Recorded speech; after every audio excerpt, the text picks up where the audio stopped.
Down there in Colombia, there are a lot of narco traffickers. Not as many as there were 10 or 15 years ago, but there are still a lot of them. And being a Colombian police officer is really, really dangerous.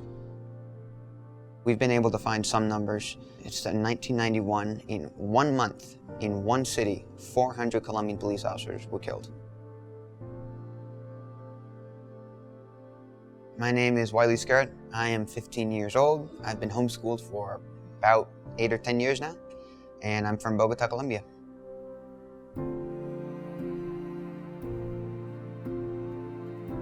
A lot of Colombian police officers are really, really young. I mean, they're not a lot older than I am, maybe 4 or 5 years older than I am, maybe 20 or 21.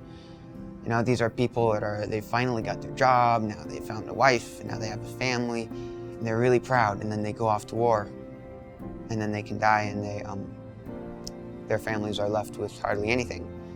And it's made me want to help.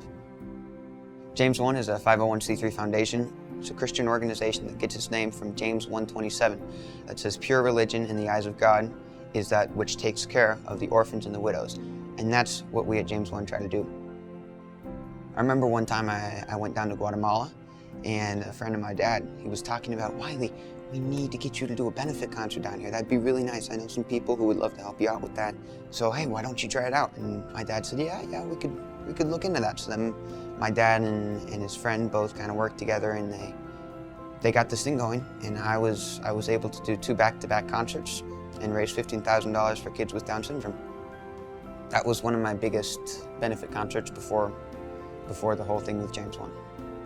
James 1 has 2 main goals. One goal is to create a $500,000 endowment scholarship fund for the sons and daughters of fallen Colombian police officers.